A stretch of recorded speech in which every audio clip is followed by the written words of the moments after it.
அது கண்டிப்பா ஏற்றுக்கொள்ள முடியாது. பிரதானத்துவம் இந்த கூட்டத்துக்கு கூட்டப்பட்டது. ஏன் இவ்வளவு ஒரு கன்ஃபியூஷன்? நான் ரொம்ப சிம்பிளான ஒரு கொஸ்டின். அவருக்கு வேற எந்த விதமான ரைட்ஸும் கிடையாது. வணக்கம். நேர்பட பேசு நிகழ்ச்சிக்கு வரவேற்கிறோம். இன்றைய நேர்பட பேசு நிகழ்ச்சியில 2 தலைப்புகள்ல விவாதிக்க இருக்கிறோம். முதல் தலைப்பு, தமிழக அரசுடைய நீட் விலக்கு தீர்மானத்தை மத்திய அரசு நிராகரித்திருக்கிறது. முதல் நேர்பட பேசுடைய பேசுபொருள் இது. இரண்டாவது தலைப்பு, அடுத்த புதிய தலைவருக்கான போட்டியில் நான் இல்லை அப்படின்னு திரு அண்ணாமலை பேசியிருக்கிறார். அது குறித்து நாம் அடுத்ததாக விவாதிக்க இருக்கிறோம். முதல் பேசுபொருள், தமிழக அரசின் நீட் விலக்கு தீர்மானத்தை மத்திய அரசு நிராகரித்திருக்கிறது. ஒன்றிய அரசுடைய எதேச்சிகார போக்கு அப்படின்னு முதல்வர் திரு ஸ்டாலின் சொல்லியிருக்கிறார். திமுகவுடைய இரட்டை வேடம் அம்பலம் அப்படின்னு அதிமுகவுடைய பொதுச் செயலாளர் திரு இபிஎஸ் கூறியிருக்கிறார். நீட் திமுகவின் அஸ்திரத்தை அதற்கு எதிராகவே திருப்புகின்றனவா அதிமுக பாஜக அப்படிங்கிற தலைப்பில் பேசியிருக்கிறோம். திமுகவிலிருந்து வழக்கறிஞர் திரு சரவணன் பங்கேற்றிருக்கிறார். அதிமுகவிலிருந்து திருமிகு சசிரேகா பங்கேற்றிருக்கிறாங்க. பாஜகவிலிருந்து திரு புரட்சி கவிதாசன் இணைந்திருக்கிறார். மார்க்சிஸ்ட் கம்யூனிஸ்ட் கட்சியிலிருந்து பேராசிரியர் திரு அருணன் பங்கேற்றிருக்கிறார். வணக்கம். வணக்கம். திரு புரட்சி கவிதாசன், நீட் விலக்கு தீர்மானத்தை சட்டப்பேரவையில் அதிமுக கொண்டு வருவதும் திமுக கொண்டு வருவதும் தொடர்ந்து நடக்குது. நீட் விலக்கு தேவைன்றதுல 2 கட்சிகளும் ஒரு புள்ளியில் இருக்கிறார்கள். தமிழ்நாட்டை ஆண்ட கட்சி, ஆளும் கட்சி. ஆனா நீட் தேர்வு வேணுன்றதுல மத்திய அரசு உறுதியாக இருக்கு. இந்த முறை நீட் விலக்கு தீர்மானத்தை நிராகரித்ததற்கு ஏதாவது வலுவான காரணங்கள் சொல்லப்பட்டிருக்கா? முதல்ல செக் அண்ட் பேலன்ஸ் அப்படின்னு ஆம்புட்ஸ்மன் தியரி அப்படின்னு சொல்லுவாங்க. செப்பரேஷன் ஆஃப் பவர்ஸ் அப்படிம்பாங்க. அதாவது நீதித்துறை, நிர்வாகத்துறை, சட்டத்துறை, இது 3க்கும் இடையில ஒரு செப்பரேஷன் ஆஃப் பவர்ஸ் இருக்கு. இப்ப ஏற்கனவே நீட் விலக்க மசோதாவை பொறுத்து நாம முடிவு எடுக்க முடியுமா எடுக்க முடியாதா அப்படிங்கிறது கவர்னர் மாளிகை, ஜனாதிபதி மாளிகை எல்லாத்திலையும் என்ன முடிவு காணப்பட்டிருக்கு அப்படின்னா, ஏற்கனவே உச்சநீதிமன்றத்துடைய வழிகாட்டல்ல நீட் தேர்வு கொண்டு வரப்பட்டது. அது பொறுத்து வழக்குகள் உச்சநீதிமன்றத்திலே நிலுவையில் இருக்கின்றன. எனவே உச்சநீதிமன்றத்தில் நிலுவையில் இருக்கக்கூடிய உச்சநீதிமன்ற உத்தரவின் பேரில், வழிகாட்டலின் பேரில் அமைக்கப்பட்ட இந்த நீட் தேர்வை ஒரு ஜுடிஷியரி விஷயத்தில் ஒரு லெஜிஸ்லேச்சர் தலையிட முடியுமா அல்லது எக்ஸிகியூட்டிவ் தலையிட முடியுமா அப்படிங்கிற சட்ட கேள்வி இருக்கிறது. இதைத்தான் மாண்புமிகு தமிழக முதல்வர் திருமிகு மு.க. ஸ்டாலின் அவர்கள் இன்றைக்கு காலை சட்டமன்றத்தில், நீங்க ஆட்சி பொறுப்பு ஏற்றவுடன் முதல் கையெழுத்து நீட் விலக்கு என்றீர்களே, அல்லது ஆட்சி பொறுப்பேற்ற ஒரு வாரத்தில் நீட் கிழித்து குப்பை தொட்டியில் போடப்படும் என்று மாண்புமிகு துணை முதலமைச்சர் உதயநிதி ஸ்டாலின் சொன்னார்களே, அதை பொறுத்து என்ன அப்படின்னு கேட்கும்போது, இது உச்சநீதிமன்ற விசாரணையில் இருப்பதை பொறுத்து நான் முடிவெடுக்க முடியாது அப்படின்னு சொல்லிட்டு, அதற்கு பின்பு அதுக்கு முரண்பட்டு அனைத்து கட்சி கூட்டத்தை வருகிற 9ஆம் தேதி ஏற்பாடு செய்திருக்கிறார். இந்த வாழ்வே மாயம் அப்படிங்கிற கமலஹாசனுடைய படத்துல உச்ச காட்சி நடக்குதம்மா, நாடகம் முடியும் நேரம் உச்ச காட்சி நடக்குதம்மா அப்படின்னு சொல்லுவார். இந்த ஆட்சி முடிய போகுது. முதல் கையெழுத்து என்றவர்கள் ஒரு வாரத்திலே நீட் தேர்வை ரத்து செய்யக்கூடிய மந்திரம், தந்திரம், எந்திரம் எல்லாம் எங்களுக்கு இருக்கிறது என்று இருமாப்பு பேசியவர்கள், அப்பட்டமாக மக்களை நம்ப வைத்து மோசடி செய்தவர்கள், வாக்கை பறித்தவர்கள், வாக்கை பெற்றவர்கள் இன்றைக்கு நம்பிக்கை மோசடியை செய்துவிட்டு வருகிற தேர்தலுக்கு தயாராவதற்காக காட்சியை மாற்றுகிறார்கள். அதைத்தான் எங்களுடைய மாண்புமிகு சட்டமன்ற உறுப்பினர் வானதி சீனிவாசன் சகோதரி கூட, இது அடுத்த சாப்டர், அனைத்து கட்சி கூட்டம் என்பது அடுத்த சாப்டர். கச்சத்தீவை தாரை வார்க்கும் போது கையாளாக வெறுமனே வேடிக்கை பார்த்துக் கொண்டிருந்தது திமுக அரசு. ஆனா கச்சத்தீவை மீட்க சொல்லி தீர்மானம். நீட் விலக்கு மசோதாவை பொறுத்து முடிவெடுக்க முடியாது என்பது மாண்புமிகு முன்னாள் அமைச்சர் நம்ம ஆராஜாவே சொல்லியிருப்பார். நானும் கான்ஸ்டிடியூஷன் ஆஃப் இந்தியாவையும் சட்டத்தையும் வடக்கிருந்து தெற்கு, தெற்கு கிழக்கிலிருந்து மேற்கு படித்து கரைத்து குடித்து விட்டேன். அங்கே நீட்டை ரத்து பண்ணுவதற்கு ஒரு 0.00 வாய்ப்பு கூட இல்லை என்று கொச்சையாக கூட சொல்லியிருப்பார். அப்ப ஆராஜாவுக்கு இருக்கக்கூடிய அந்த அறிவு வெளிச்சம் திமுகவுக்கு இல்லையா? திமுகவில் இருக்கிற சட்டத்துறைக்கு இல்லையா? மாண்புமிகு முதலமைச்சருக்கு இல்லையா? துணை முதல்வருக்கு இல்லையா? ஏன் இன்னமும் மக்களை ஏமாற்றுறீங்க? சரி, அனிதாக்களை எத்தனை அனிதாக்களை நீங்க கொல்ல போறீங்க? இல்ல நீட் தேர்வு அனிதாக்களை உருவாக்க போறீங்க? நீட் தேர்வு விஷயத்துல மத்திய அரசோட நிலைப்பாடு, உச்சநீதிமன்ற வழிகாட்டுதல் அடிப்படையில தேர்வை நடத்துறோம், அது லீகல் இஷ்யூ, ஜுடிஷியரி இஷ்யூ, அதுல தலையிட முடியாது அப்படின்னு சொல்றீங்க. வழக்கின் தன்மையை பற்றி சொல்றீங்க. அரசுடைய நிலைப்பாடு இங்க திமுகவும் தீர்மானம் கொண்டு வருது, அதிமுகவும் தீர்மானம் கொண்டு வராங்க, சட்டப்பேரவையில கொண்டு வராங்க. கொள்கை அடிப்படையிலையும் இந்த தேர்வு வேண்டான்றாங்க. பாஜகவுடைய கொள்கை நிலைப்பாடு நீட் தேர்வுல, அதாவது நீட் தேர்வு என்பது 2013 கொண்டு வரப்பட்டது. நல்லா புரிஞ்சுக்கணும். அது ஏற்கனவே விசாரிக்கப்பட்ட, அதாவது உலக தரத்திற்கு இந்திய மருத்துவத்தை, மருத்துவ மாணவர்களை உருவாக்க வேண்டும். போட்டி நிறைந்த உலகத்துல போட்டியில இந்தியா ஒரு முன்னேறிய நாடாக அனைத்திலும் முதலிடத்தை பெற வேண்டுமானால் தரம் உயர்த்த வேண்டும் என்கிற அடிப்படையில் ஏன்னா பல்வேறு தேர்வுகள் இருக்கு. இப்ப நீங்க பாண்டிச்சேரியில பாத்தீங்கன்னா சென்டாக் தேர்வு அப்படிம்பாங்க, ஜிப்மர் தேர்வும்பாங்க, எய்ம்ஸ் தேர்வும்பாங்க. அது மாதிரி பல்வேறு ஒவ்வொரு மாநிலத்திலையும் ஒரு மருத்துவ கவுன்சிலுடைய தேர்வு. இப்படியெல்லாம் குழப்பத்தில் இல்லாம ஒட்டுமொத்த இந்தியாவுக்கும் ஒரு யூனிஃபார்மா ஒரே தேர்வு, நேஷனல் டெஸ்ட் ஏஜென்சி. இதுல நிர்வாகத்தில் குளறுபடிகள் இருக்கலாம், ஆள்மாறாட்டம் நடந்திருக்கலாம், சில இடங்கள்ல வந்துட்டு அவங்களுடைய நகைகளை ஆபரணங்களை சோதிக்கிறங்கிற பேர்ல அத்துமீறல், இதெல்லாம் வேறங்க. ஆனால் கொள்கையும் அது கொண்டு வரப்பட்ட நோக்கத்தையும் நீங்க புரிஞ்சுக்கணும். இது ஏற்கனவே காங்கிரஸ் கூட்டணி அரசாங்கத்தால் கொண்டு வரப்பட்டது. அன்றைக்கு காங்கிரஸ் கூட்டணி அரசாங்கம் கொண்டு வரும் பாஜகவுடைய நிலைப்பாடு, திமுக கூட்டணியில பிக்கஸ்ட் பார்ட்னரா 12 பாஜகவுடைய நிலைப்பாடு நீட் தேர்வுல பிக்கஸ்ட் பார்ட்னராக இருந்தாங்க. இல்ல காங்கிரஸ் கொண்டு வந்ததாக இருக்கு. பிஜேபியை பொறுத்தவரை ஸ்டாண்ட் ஃபார் இல்ல உச்சநீதிமன்றத்தினுடைய உத்தரவை நிறைவேற்றக்கூடிய சர்க்காராக மோடி சர்க்கார் இருக்கிறது. ஏற்கனவே உள்ள அரசாங்கம் ஏற்படுத்தியதை தொடரணும். அவங்க போட்ட கொள்கையை உடனே முறியடிக்க முடியாது, அவங்க கொண்டு வந்த திட்டத்தை உடனே நிப்பாட்ட முடியாது. அதனால பாதி பயணத்துல நிறுத்த முடியாதுங்க. அதை தொடர்வதுதான் ஒரு நாகரிகம். அடுத்த சுற்றுல அதனால இப்போ மத்திய அரசு ஏற்கனவே காங்கிரஸ் கொடுத்த நலத்திட்டங்களை எல்லாம் நிறுத்திடுவாங்களா? ஆட்சி மாறுறதுனால நிறுத்திட முடியுமா? சரி,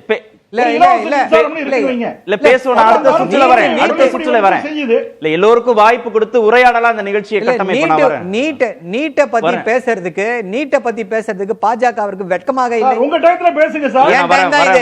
ஏன் டைம் தான் இது?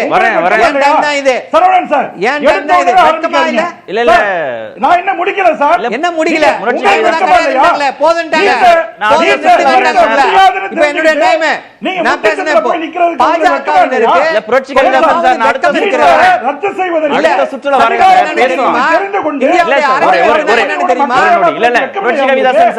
புரட்சி கவிதாசன் சார், நான் உங்களுக்கு போதுமான நேரம் கொடுத்து தான் அடுத்த விருந்தினருக்கு போறேன்.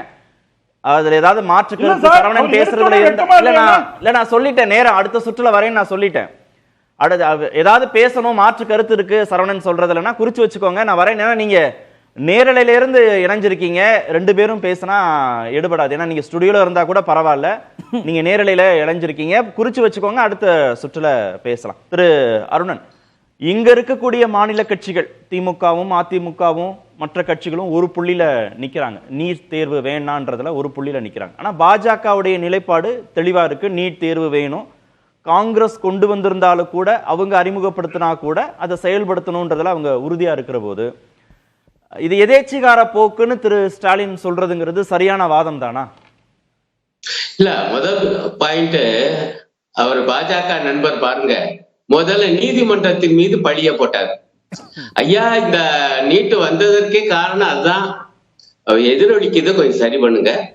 ஆகவே தங்களால மீற முடியாதது போல ஒண்ணுமே செய்ய முடியாதியா, அது நீதிமன்றம் சொல்லிருச்சியா, இது கூட தெரியலையே முதலமைச்சருக்கு அப்படிங்கிற மாதிரி முதல்ல பேசிக்கிட்டே வந்தார்.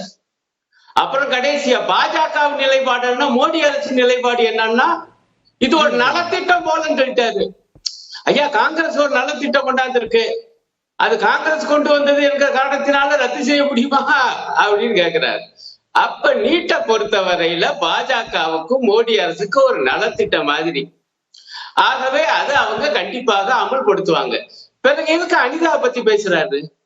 எங்க நீட்டுக்கு பயந்துகிட்டு அதற்கு உரிய அந்த தயாரிப்பு செய்ய முடியாம, தயாரிப்பு செய்வதற்கு அதுக்கென்று இருக்கக்கூடிய டியூஷன் சென்டர்ல ட்ரைனிங் சென்டர்ல போய் பணம் கொடுத்து சேர்ந்து கற்றுக்கொள்ள முடியாம, அதுக்கண்டு பயந்து அதுல ஏற்பட்ட மன உளைச்சல்ல இன்றைக்கு தற்கொலைகள் நடந்துச்சு.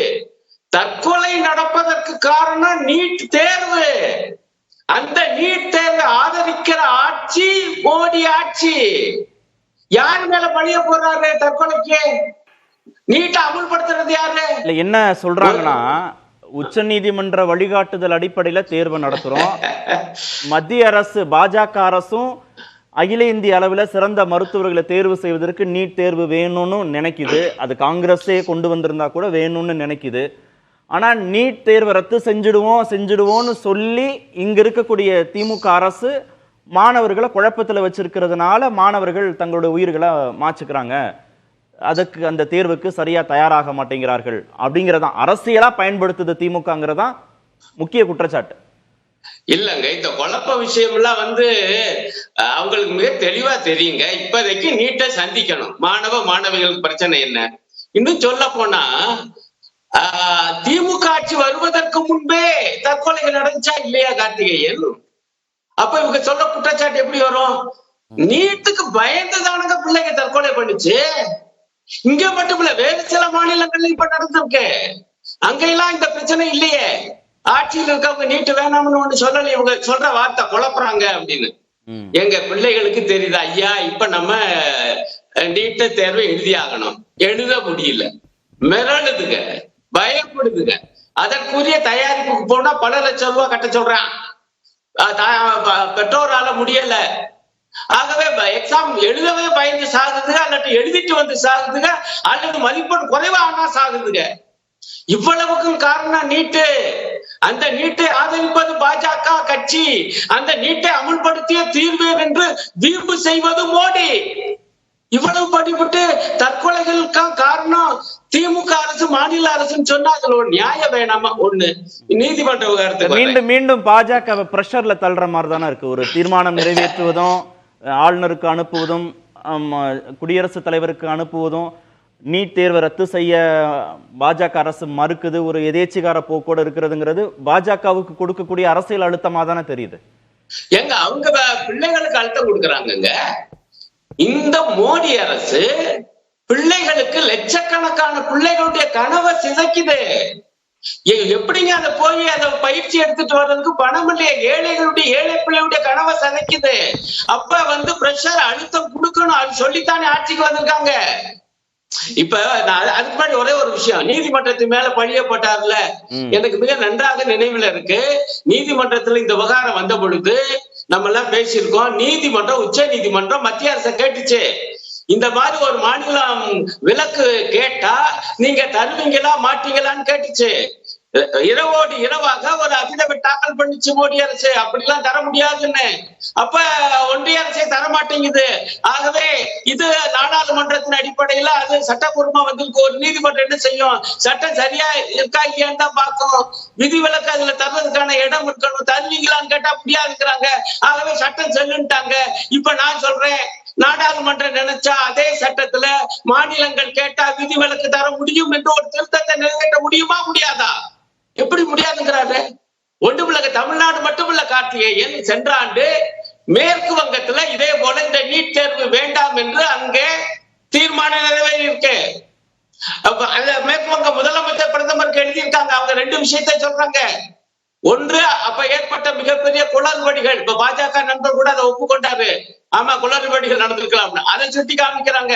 இரண்டாவது, எங்களுடைய ஒப்புதல் இல்லாமல் எங்கள் மாநிலத்தில் இந்த அகில இந்திய தேர்வை நீங்கள் திணிக்கிறீங்க, இது கூட்டாட்சி கோட்பாட்டுக்கு விரோதமானது. எங்களை ஒரு தேர்வு நடத்த சொல்லு, மாநில அளவிலான தேர்வு நடத்தி நாங்க எங்களுடைய மருத்துவக் கல்லூரிகளுக்கான சேர்க்கையை செய்து கொள்கிறோம், அதற்கு அனுமதி தரணும்னு மேற்கு வங்க சட்டமன்றத்தில் தீர்மானம் போடப்பட்டிருக்கு. இப்ப கூட நான் அதை பார்த்துட்டு வரேன், கூட அதை படிச்சுட்டு வர்றேன். நீட் வேண்டுமா வேணாமான்றத மாநில அரசே முடிவு செய்து கொள்ளலாம், அவங்க விருப்பத்துக்கு விட்டுருவோன்னு ராகுல் காந்தியும் பேசியிருக்காரு. இதை செய்ததுல என்னங்க கஷ்டம்? இப்ப எந்த மாநிலம் நீட்டை விரும்புதோ அவங்களுக்கு கொடுங்கய்யா, எங்களுக்கு ஆட்சேபனே இல்லை. இப்ப தமிழ்நாடு மேற்கு வங்கம் வேணாம் தெளிவா இருக்கு. பீகார்ல தேஜஸ்வி யாதவ் குரல் கொடுத்துக்கிட்டு இருக்காரு, பீகார்லயும் வேண்டாம், இந்த அகில இந்திய தேர்வு மிகப்பெரிய குளறுபடிகளுக்கு இட்டு செல்லுது, ஆக பீகார் மாநிலத்துல தனியாக நடத்தணும்னு அவரும் சொல்லிட்டு இருக்காரு. இன்றைக்கு சில மாநிலம் வேறு சில மாநிலங்கள்ல வந்திருக்கு, இருக்கட்டும், அவன் சில மாநிலங்கள் தான் ஒப்புக்கொள்கிறேன், பல மாநிலங்கள் இதை ஏற்றுக்கொண்டிருக்குன்னா இருக்கட்டும். இரண்டாவது விஷயம், ஏற்காத மாநிலங்களுக்கு விளக்கு ஒரு விஷயம், கல்வி என்பது ஒத்திசைவு பட்டியல்ல இருக்கு. கல்வி என்பது முழுக்க முழுக்க ஒன்றிய அரசுடைய அதிகாரத்தின் கீழ் இல்ல. மாநில அரசு வேண்டாம் என சொன்னால் என்னங்க இவங்க கேக்குறாங்கல்ல, வந்த உடனே நாங்க நீட்டை ரத்து பண்ணோம். ஆமா, வந்த உடனே 2021 இந்த நீட்ல இருந்து விலக்கு வேண்டும் என்று மசோதாவை நிறைவேற்றி இதே திமுக அரசு அனுப்புச்சு. பாஜக தவிர எல்லா கட்சிகளையும் ஆதரவு திருப்பி அனுப்புனாங்க. அப்ப 2022 மீண்டும் அனுப்புனாங்க. 2வது தடவை நிறைவேற்றி அனுப்புனா பொதுவா ஒப்புக்கொள்ளணும். இப்ப 3 ஆண்டுகள் கழித்து முடியாதுன்னு அனுப்பியிருக்காங்கன்னு இன்னைக்கு சொல்றாருங்க முதலமைச்சர். ஏய்யா, முடியாதுன்னு சொல்றதுக்கு 3 வருஷங்கள் ஐயா, என்னையா மிக பிரமாதமான அரசு மோடி அரசுக்குறீங்க. அந்த அரசு முடியாதுன்னு சொல்றதுக்கு 3 ஆண்டுகள் இழுத்தடிச்சு இன்றைக்கு மாணவர்களை குழப்பியது மாநில அரசு அல்ல, மோடி அரசு. எவ்வளவு கொடுமை அது. நடுவுல பழையபடி சென்ற ஆண்டு வேற ஒரு தீர்மானம். அப்ப அரசு, மாநில அரசு தன்னால முடிந்ததை செய்து கொண்டிருக்கு. இதுல வீம்பு பிடிவாதம் செய்வது என்பது மோடி அரசு. ஏழை வீட்டு பிள்ளைகள் இந்த நீட்டை எதிர்கொள்ள முடியவில்லை, அதற்கான தயாரிப்பு செலவு அதிகம். இதான் உண்மை. இவங்க நினைப்பா ஏழை வீட்டு பிள்ளை வரக்கூடாதியா, வசதி படிச்சவங்க அந்த பயிற்சி எல்லாம் எடுத்து அதுக்கான தயாரிப்பு எல்லாம் பண்ணி லட்சக்கணக்கான டியூஷன் ஃபீ கட்டி வரட்டும்யா. இதுதானுங்க நடப்பா இருக்கு. அரசு பள்ளி மாணவர்கள், சமூக பொருளாதார ரீதியாக பின்தங்கிய மாணவர்கள் நீட் தேர்வு மூலமாக மருத்துவக் கல்லூரியில சேர்றாங்க. நீட் தேர்வு இல்லாததற்கு முன்பாக கூட இவ்வளவு அரசு பள்ளி மாணவர்கள்லாம் வருவதற்கான சாத்தியக்கூறுகள் இல்லைன்னு பாஜக தரப்புல இருந்து அதுக்கான எதிர்வாதத்தை வைக்கிறாங்க. ஏங்க 7.5% அரசு பள்ளி மாணவர்களுக்கு வந்ததுனாலங்க அது அதிமுக நல்ல காரியம் படிச்சு பாருங்க. அதிமுக கொண்டு வந்துச்சுங்கிறதுக்காக அந்த மசோதாவை ஒண்ணு யாரும் எதிர்க்கல. எங்க கட்சி உட்பட, மார்க்சிஸ்ட் கட்சி உட்பட, திமுக பிரதான எதிர்கட்சியாக அன்னைக்கு இருந்து அவளைவே நிறைவேற்றி தந்தோம். அதை கையெழுத்து போட மறுத்தாரு. ஆளுநருடைய மாளிகைக்கு முன்பு முதலில் முற்றுகை போராட்டம் நடத்தியது யாருக்காக? எடப்பாடி அரசுக்காக நடத்தியது மார்க்சிஸ்ட் கட்சி. அடுத்து ஒரு போராட்டத்தை, அதே போல முற்றுகை போராட்டத்தை நடத்தியது திராவிட முன்னேற்ற கழகம். அப்புறம் தான் பார்த்து இவர் ஒரு நிர்வாக உத்தரவு போடலாம்ங்கிற ஆலோசனை நாங்க தான் சொன்னோம். இவர் நிர்வாக உத்தரவு போட்டாரு நினைக்கிறேன். அதுக்கு பிறகு அந்த மசோதாவுக்கு ஒப்புதல் கொடுத்தார். நிர்வாக உத்தரவு போட்ட பிறகுதான் ஆளுநர் கையெழுத்து போட்டார். அப்ப அந்த 7.5% மூலமாக வந்திருக்கு. இந்த 7.5% இல்லைன்னா என்ன? தயவு செய்து நம்ம மனச்சாட்சியோட பேசணும். நீங்க சதி தவறுன்னு பேசலாம், ஆனா இந்த இவ்வளவு நீண்ட வரலாறு இருக்கு, இவ்வளவு காரியங்களை மாநில அரசு செஞ்சிருக்கு. இவ்வளவு செஞ்ச பிறகும் மோடி அரசு பிடிவாதம். இன்னும் ஒரு பாயிண்ட சொல்றேன். கடந்த சட்டமன்ற தேர்தலில் ஒரு முக்கியமான விஷயமாக வந்தது நீட்டிலிருந்து தமிழ்நாட்டுக்கு விலக்கு. திமுக அணி சொல்லிச்சு, உண்மை. அதுக்காகத்தான் திமுக அணிக்கு வாக்களிச்சாங்க. அப்ப மக்கள் வந்துடைய தீர்ப்பு என்பது நீட்டுக்கு எதிரானது. தமிழ்நாடு மக்களை பொறுத்தவரை உணர்ந்து மோடி அரசு தமிழ்நாட்டுக்கு விலக்கு தந்திருக்க வேண்டாமா? தேவைப்பட்ட ஒரு சட்டத்தை, மசோதாவை, திருத்த சட்டத்தை கொண்டு வந்திருக்க வேண்டாமா? அதை அவங்க செய்ய மாட்டாங்களா? ஏன் பெறல, விளக்க ஏன் பெறலைன்னு மட்டும் கேட்டா என்ன அர்த்தம்? விளக்கு தர வேண்டியவங்க தர மாட்டேங்கிறீங்களா இவ்வளவுக்கு பிறகும்? சரி, கேட்போம். திருமிகு சசிரேகா, எந்த அணுகுமுறையில திமுக அரசு நீட் விஷயத்துல அரசியல் பண்ணதுன்ற குற்றச்சாட்டு திரு இபிஎஸ் வைக்கிறார்? முதலில் இந்த மாதத்தில் இந்த நீட் தேர்வுக்காக இறந்த 3 பெண் குழந்தைகளுக்கு என்னுடைய ஆழ்ந்த இரங்கலை, இன்றைக்கு எடப்பாடி பகுதியைச் சேர்ந்த சத்யா என்ற மாணவி உட்பட ஆழ்ந்த இரங்கலை தெரிவித்துக் கொள்கிறேன். இது முழுக்க திமுகவோட பொலிட்டிக்கல் டிராமான்றதுல எந்த மாற்று கருத்தும் யாருக்கும் இருக்க முடியாது. அதே போல இப்போ அருணன் பேசினாங்க, நாங்களாம் வந்து அப்போ கொடுத்தப்பதான் 7.5% அரசியல் ரீதியான தீர்மானம் போடுங்க, அதுக்கு ஆர்டர் போடுங்க, அப்படிதான் வந்து நாங்கள் அதை கொடுத்த அழுத்தத்தின் அடிப்படையில் தான். முதல்ல வந்து திமுக தான் எங்கள் திட்டங்களுக்கு அனைத்திற்கும் இந்த 4.5 வருஷமா ஸ்டிக்கர் ஒட்டிக்கிட்டு இருக்காங்க. புது திட்டங்கள் எதையும் கொண்டு வரவில்லை. அவர்களுடைய கூட்டணி கட்சிகள் நீங்க எந்த விஷயத்துல வேணா கொள்கை முடிவின் அடிப்படையில் திமுகவை கூட்டணின்ற வகையில் நீங்க எவ்வளவு கண்மூடித்தனமாக வேண்டுமானாலும் ஆதரியுங்கள், கம்யூனிஸ்ட் போன்றவர்கள். ஆனால் அடுத்தவங்க குழந்தைக்கு பேர் வைக்கிறத தயவு செய்து நிறுத்துங்க. முன்னைக்கு கூட 3 குழந்தைகள். இந்த ஆட்சி திமுக ஆட்சி. நீங்கள் ஆளுநருக்கு எதிராக முற்றுகை போராட்டம் நடத்தணும். நீங்க கொண்டு வந்த 7.5% இடஒதுக்கீட்டுக்கு கையெழுத்து போடாம ஆளுநர் தாமதப்படுத்தும் போது நாங்க முற்றுகை போராட்டம் நடத்தணும். ஆல் இந்தியா அதாவது நிர்வாக உத்தரவாக பிறப்பிக்க முடியும்னு சொன்னோம். இன்ஜினியரிங் டெக்னிக்கல் எஜுகேஷன் கூட தான் நாங்க அந்த மத்திய அரசை எதிர்த்து ஆளுநரை எதிர்த்து ஆல் பாஸ் போட்டோம். நாங்க அதுவும் கோர்ட்ல ஸ்டில் அது வந்து நாங்க அது வந்து அந்த ஆளுநர் தரப்பு எதிர்த்துக்கிட்டு தான் இருக்கு. இதுக்கெல்லாம் நீங்க சொன்னீங்களா?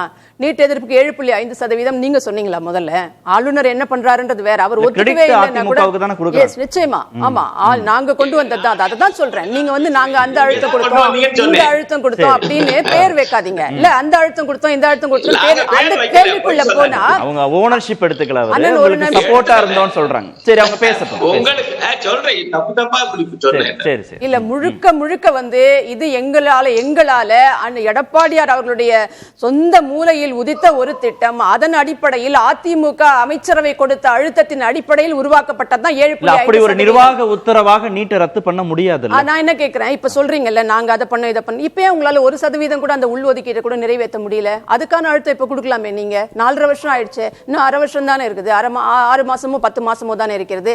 ஏன் அது சார்பா நீங்க எதையுமே செய்யவில்லை? ஏன் எங்களுக்கு நீட் விலக்கு வேண்டும், நீட் வேண்டாம்ன்றதுல எந்த மாற்று கருத்தும் கிடையாது. அதன் அடிப்படையில் தான் நாங்க வந்து இவங்களுடைய ராசா அவர்கள் வந்து கிண்டல் பண்ணாங்க. அப்பவே அதிமுக வந்து கவுன்சிலராக இருக்க கூட லாய்க்கு இல்லாத கட்சி, அதன் தலைவர் அப்படி என்னென்னமோ பேசினார் வாய்க்கு வந்தபடி. தீர்மானத்தை நிறைவேற்றி கொண்டிருக்கிறீர்களே, எந்த பக்கம் பார்த்தாலும் அதுல ஒன்னும் நோ யூஸ் அப்படின்னு சொன்னார். இதுக்கப்புறம் நீங்க வந்த பின்னாடி எதுக்கு இத்தனை தீர்மானங்களை நிறைவேற்றி கொண்டிருக்கிறீர்கள்? இந்த தீர்மானத்தின் லட்சணத்தை பாருங்கள். நாங்கள் ஏற்றியது எப்படி, நீங்கள் ஏற்றியது எப்படின்னு முதலமைச்சர் பேசுறாரு. இன்னைக்கு கூட அதே ஆர்டர்ல, அதே லிஸ்ட்ல, அதே என்டிடி கீழ் தான் நீங்களும் இன்னைக்கு அந்த தீர்மானத்தை நிறைவேற்றி இருக்கீங்க. சிறப்பு சட்டம் ஏதாவது இருக்கா நீங்க உங்களுக்கு மட்டும் தீர்மானம் கொண்டு வருவதற்கு? கிடையாது. வேற என்ன அணுகுமுறையில மத்திய அரசு எதிர்கொள்ள முடியும்? நிர்வாக ரீதியாக சட்டமன்றத்தில் தீர்மானம் நிறைவேற்றி அனுப்புவதை தவிர வேறு என்ன வழிமுறையை பின்பற்ற? இதற்கு வழியே இல்லை. இது வந்து எங்களால் ஒன்றும் செய்ய முடியாது. கோர்ட் உச்சநீதிமன்ற உத்தரவின் அடிப்படையில் செயல்படுகிறதுன்னு சொன்ன பின்னாடி 7.5% நாங்க எப்படி கொண்டு வந்தோம்? மாணவர்கள் மீது இருக்கும் அக்கறை எங்களால 11 மருத்துவக் கல்லூரிகள் எப்படி கொண்டு வந்தோம்? ஒரு நாள்ல எங்களுக்கு அந்த மருத்துவக் கல்லூரிகளை கொடுத்துடலையே. இதுக்கு முன்னாடி பாத்தீங்கன்னா 7.5% முன்னாடி பெரிய சட்ட போராட்டம். அதாவது 2013 அப்புறம் 2010 நீங்கள் இருக்கும்போது உங்களுடைய திமுகவை சேர்ந்த காந்தி செல்வன் அவர்கள் மத்திய இணையமைச்சராகவும் ராஜ்யசபா எம்பியாக இருக்கும்போதும், குலாம் நபி ஆசாத் அவர்கள் வந்து லோக்சபால இருக்கும்போதும் சுகாதாரத்துறை அமைச்சராக இருக்கும்போது கொண்டு வரப்பட்டது. கன்கரண்ட் லிஸ்ட் நீங்க இருக்கும்போது போனதுதான். கச்சத்தீவு தாரை வார்க்கப்பட்டது நீங்க இருக்கும்போது போனதுதான். கல்வி சார்ந்த உரிமைகள் அத்தனையும் போனது நீங்கள் வந்து மாநில அரசு விலக்கு கேட்டா கொடுக்க மாட்டோம்னு ஏதாவது உறுதி எடுத்திருந்தாங்க? இல்ல நான் தான் சொல்றேன். இப்ப அத்தனை சட்ட போராட்டங்கள் நிகழ்த்தி அதுக்கப்புறம் அம்மா அவர்கள் வந்த பின்னாடி 2013 இந்த தேர்வு நடத்தி தான் ஆகணும்னு பின்னாடி நாங்க ஒரு சட்ட போராட்டம் நடத்துறோம். அதுக்கப்புறம் தீர்மானம் நிறைவேற்றோம். 2016 வரைக்கும் இங்க நடத்தக்கூடாது அப்படின்றது. அதற்கப்புறமா இதை வந்து செல்லவே செல்லாது, இதுல நீங்க நடத்தி தான் ஆக வேண்டும் அப்படின்னு வந்து 9/5/2014 சுப்ரீம் கோர்ட் ஜட்ஜ்மெண்ட் கொடுக்குது அம்மா அவர்கள் இருக்கும்போது. அதற்கப்புறம் அம்மா வந்து நம்மளுடைய அதிகாரத்திற்கு உட்பட்டு ஒரு ரெசல்யூஷன் ஒன்று வந்து அதான் இதே தீர்மானம் 31/1/2017 நாம நிறைவேற்றி அப்ப நம்ம மத்திய அரசுக்கு அனுப்புறோம். அப்போ வந்து அவர்கள் வந்து ஓராண்டுக்காவது எங்களுக்கு விதி விலக்கு கொடுங்க அப்படின்னு நம்ம கேட்கிறோம் 17க்கு. அப்போ நிறுத்தப்படுகிறது. அதுக்கப்புறம் நாங்க என்ன சொல்றோம், அதோடு நிறுத்திடாம இந்த வருஷம் வந்து நாங்க 85% ஸ்டேட் போர்டு மாணவர்களுக்கும் 15% வந்து நம்ம சிபிஎஸ்இ படிக்கிறவங்களுக்கும் கொடுக்குறோம் அப்படின்னு நாங்க வந்து அந்த வருஷம் கேட்கிறோம். அதுக்கப்புறம் அம்மா மறைஞ்சிடுறாங்க. அதுக்கப்புறம் அண்ணன் எடப்பாடியார் ஆட்சி வந்த அவர் முதலமைச்சர் ஆன பின்னாடி மீண்டும் நாங்க வந்து தீர்மானங்களை நாங்க நிறைவேற்றி அனுப்பினோம். நம்ம எல்லாமே HC வந்து ஹைகோர்ட் அதெல்லாம் வந்து ரிவோக் பண்றாங்க. நீங்க போட்ட தீர்மானம் இதெல்லாம் வந்து இங்க செல்லாது அப்படின்றாங்க. சோ நாம மறுபடியும் மத்திய அரசும் நிராகரிச்சது. அப்பவும் தாமதமா தானே சொன்னாங்க. நீங்க சட்டமன்றத்தில் நிறைவேற்றி அனுப்பின தீர்மானத்தை சொன்னாங்க. அதையும் சொல்லுங்க. இல்ல அவங்க ஒரு வார்த்தை வித் ஹெல்ட் அப்படின்னு சொல்றாங்க. வித் ஹெல்டுனாக்கா நிறுத்தி வைக்கப்பட்டதுதான் அர்த்தம். அதுதான் நாங்க வெளிப்படுத்தணும். இல்லன்ற வார்த்தை இல்ல, வித் ஹெல்டுன்றது நிறுத்தி வைக்கப்பட்டதுதான்ன்றது. சுப்ரீம் கோர்ட்ல எந்த கடவுளே வந்தாலும் அதற்கு அர்த்தம் அதுதான். நீங்க அதை மாற்றிக்கலாம். நீங்க வேணா உங்களுடைய இஷ்டத்துக்கு நீங்க இப்படி சொல்லல, மறைச்சாங்க, அதெல்லாம் கிடையாது. நிறுத்தி வைக்கப்பட்டது. அது நாங்க தொடர்ந்து பொலிட்டிக்கல் டிராமான்ற வார்த்தையை பயன்படுத்துறீங்கன்னு கேக்குறேன். டிஎம்கே பொலிட்டிக்கல் டிராமாவா எப்படி பயன்படுத்துறீங்க? நீங்க பண்ணலையே, இன்ன வரைக்கும் அதை தானே சொல்லிட்டு இருக்கீங்கன்றதுதான் என்னுடைய பொலிட்டிக்கல் டிராமான்னு சொல்றேன். அதுக்கு நாங்க என்ன பண்ணோம்? நிறுத்தி வைக்கப்பட்டதுன்னு இனி உங்களை நம்பி பயன் இல்லை. மாணவர்கள் இறக்கக்கூடாது. 2019 பாத்தீங்கன்னா 6 பேர் தான் அரசு பள்ளி மாணவர்கள் வந்து இந்த தேர்வின் மூலமாக MBBSக்கு செலக்ட் ஆகுறாங்க. இந்த இழிநிலை தொடரக்கூடாது. நமக்கு உடனே என்ன பண்றோம், அம்மா இருக்கும்போது அந்த எடப்பாடியார் வந்த பின்னாடி 18-19 நாங்க அந்த சிலபஸை மாத்திரம் நம்ம இந்த தேர்வுக்கு தயாராவதற்கு ஏற்ப சிலபஸும் மாவட்டம் தோறும் வந்து ட்ரைனிங் அகாடமிஸும் நாங்க உருவாக்கிட்டு என்ன பண்றோம் 7.5% உடனடியாக கொண்டு வருகிறார். அவர் கொண்டு வந்த பின்னாடி இதுல வந்து நம்ம இந்த மாதிரி பிரச்சனைகள் இருக்கக்கூடாது. 6 பேர் தேர்ந்தெடுக்கப்பட்ட மாணவர்கள் 2019 இந்த 7.5 வந்த பின்னாடி 436 சீட் கொடுக்கிறோம். ஆனாலும் நீட் வேணான்றதுல உறுதியா தானே இருந்தது அதிமுக அரசு. நிச்சயமா நான் அது முதல்ல இன்னைக்கு நம்ம ஆதரிக்கிறோம். அது கட்சி மாச்சரியமின்றி தமிழ்நாட்டின் உரிமை என்ன கேள்வி உங்களை நோக்கி வருதுன்னா, நீங்க பாஜகவுடன் கூட்டணி அளவுக்கு பேச்சுவார்த்தை நடத்திட்டு இருக்கீங்களே, நீட் விலக்குங்கிறதுல அவங்களுக்கு ஏதாவது உத்தரவாதம் கொடுத்தாதான் கூட்டணி அப்படின்னு நீங்க ஏதாவது அவங்கள்ட்ட டிமாண்ட் வைக்க போறீங்களான்னு திரு தங்கம் தென்னரசு நீங்க 40க்கும் மேற்பட்ட எம்எல்ஏ 2 தடவை நீங்க 39-40 எம்பிக்கள் இருக்கிறீர்களே, எத்தனை முறை அவையை ஸ்தம்பிக்க வைத்தீர்கள்? இதற்காக உங்களுடைய மக்களால் தேர்ந்தெடுக்கப்பட்ட ஆட்சி, மக்கள் தேர்ந்தெடுத்தாங்க, அதனால மோடி அரசுக்கு அது தெரியலையான்னு கேட்கக்கூடியவர்கள் இத்தனை எம்பிக்கள் இருக்கிறார்கள். எத்தனை முறை நீங்கள் ஒரே நிமிஷம் நான் முடிச்சிடறேன், ஸ்தம்பிக்க வச்சிங்கன்றது ஒரு கேள்வி. இங்க எத்தனை முறை நீங்கள் போராட்டத்தை முன்னெடுத்தீர்கள் என்ற ஒரு கேள்வி. ஆனால் இது எதுவுமே இல்லாம 7.5% கொண்டு வந்தோம். 435 சீட்டு நாங்க கொண்டு வந்தோம். 11 மருத்துவ அட்மினிஸ்ட்ரேட்டிவ் ஆர்டரா அது போட முடியும். 7.5 அந்த மாதிரி நீட் ரத்துங்கிறத ஒரு அட்மினிஸ்ட்ரேட்டிவ் ஆர்டரா போட முடியுமா? இல்ல ஒரு 10% ஆக்குங்களேன் இப்போதைக்கு. அதுல ஒரு இன்டரிம் சொல்யூஷன் ஏதாவது கிடைக்கட்டுமே அப்படின்ற அதுக்கான முயற்சி ஒண்ணு கூட இல்லை. இதுதான் நாடகம்னு சொல்றேன் நான். மீண்டும் இதை வைத்து அரசியல் நாடகம் பண்ணணும்னு நீங்க நினைக்கிறீங்க. நான் முடிச்சிடுறேன். ஒண்ணு அதுக்கப்புறம் நீங்க என்ன பண்ணீங்க, நாங்க 11 மருத்துவக் கல்லூரி கொண்டு வந்தோம். நீங்க இருந்த போது 2011 நீங்க விட்டு போகும்போது 1945 சீட்டு தான் இருந்தது. ஆனால் இன்னைக்கு பாத்தீங்கன்னா 10 ஆண்டுகள்ல 11 மருத்துவக் கல்லூரி, 10 ஆண்டுகள்ல 17 மருத்துவக் கல்லூரி வாங்கின சாதனை எங்கள் ஆட்சியில். 5200 சீட் நாங்க கொண்டு வந்தோம். இவ்வளவு பண்ணிருக்கோம். அரசு பள்ளி மாணவர்கள் 435 பேர் ஏற்பாடு பண்ணோம் நாங்க. ஆனா இதெல்லாம் தாண்டி பாத்தீங்கன்னா நீங்க என்ன பண்ணிருக்கீங்க, ஒரே ஒரு கேள்வி மட்டும் கேட்கிறேன். இதை ஏன் நாடகம்னு நான் சொன்னேன் அப்படின்னா, நாங்க எங்க ஆட்சியில பாத்தீங்கன்னா சட்ட போராட்டம் நடத்த வேண்டும், மத்திய அரசு கேட்டு பயனில்லைன்னு 7.5 கொண்டு வந்துட்டோம். நீட்டுக்கு தீர்மானம் பல முறை நிறைவேற்றிட்டோம். அதை எதிர்த்து ஆர்ப்பாட்டமும் நடத்திட்டோம். சுப்ரீம் கோர்ட்ல நாங்க ஒரு ரிட் போட்டிருக்கோம். போட்டு அதை வந்து தொடர்ச்சியா இதனை விலக்கு வேண்டும் அப்படின்னு நாங்க கேட்டிருக்கோம். ஆனா அதுக்கப்புறம் இந்த அரசு வந்த பின்னாடி கடந்த 23 அந்த ரிட்டுக்கு நீங்க அப்பியரே ஆகல. பல நாள் வந்து அட்ஜர்ன்மென்ட் கேட்டிருக்கீங்க. சுப்ரீம் கோர்ட்டே என்ன சொல்லுச்சு தெரியுமா,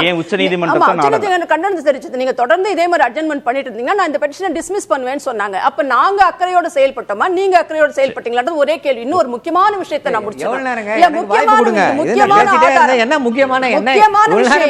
ஏகேராஜன் கமிட்டின்னு ஒன்னு போட்டு அடுத்த சுற்றே இல்லாம போயிடும். இல்ல ஏகேராஜன் கமிட்டின்னு ஒன்னு போட்டீங்க. சரவணன் நீங்க சொல்லுங்க. அப்புறம் ஏகேராஜன் கமிட்டின்னு ஒன்னு போட்டீங்க. அந்த கமிட்டி போட்டது தவறு, உச்சநீதிமன்ற வரைமுறைக்கு எதிரானதுன்னு ஒருவர் நம்மளுடைய சென்னை ஹைகோர்ட்ல வழக்கு தொடுக்கிறார். அதுக்கு இவங்க என்ன அஃபிடவிட் போட்டிருக்காங்க தெரியுமா?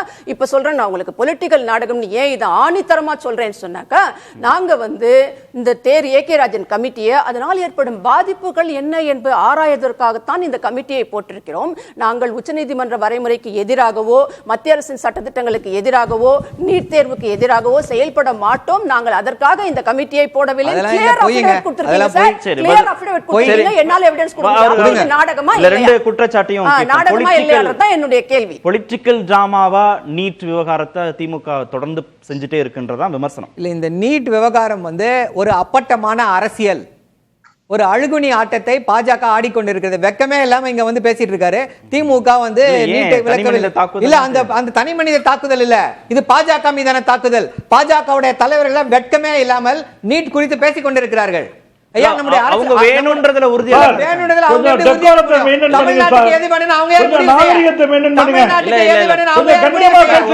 ஒரே நிமிஷம் இல்ல, 2 பேரும் ஆடியோவும் டெலிகாஸ்ட் பண்ண முடியாது சார். டெக்னிக்கலா சார், புரட்சி கவிதாசன் சார், 2 பேரோட ஆடியோவையும் ஒரே நேரத்துல டெலிகாஸ்ட் பண்ண முடியாது. தொழில்நுட்ப ரீதியா வசதி இல்ல. அவர் பேசி முடிக்கட்டும். நீங்க ஸ்டுடியோல இல்ல, கண்ணியமா பேசுங்க. நானே சொல்லிட்டேன் சார். இங்க மாணவர்கள் தூக்க மாட்டி செத்து போயிட்டு இருக்காங்க. கண்ணியம் வேண்டுமா உங்களுக்கு? இல்ல சார், தமிழ்நாட்டு மாணவர்கள் வாழ்க்கையில வளரிட்டு திமுக புரட்சி கவிதாசன் சார், முதல்ல பேசிட்டு அடுத்த முறை யாருக்குமே வாய்ப்பு கொடுக்காம குறுக்கிட்டா 2வது முறை உங்களுக்கு வாய்ப்பை தர முடியாது. நான் மீண்டும் கோரிக்கை வைக்கிறேன். அவர் பேசட்டும். மாற்று கருத்து இருந்தா நீங்க குறிச்சு வச்சுக்கோங்க. அடுத்த சுற்றுல வருங்க. எல்லோருக்கும் நேரம் பகிர்ந்து தானே கொடுக்கப்படுது.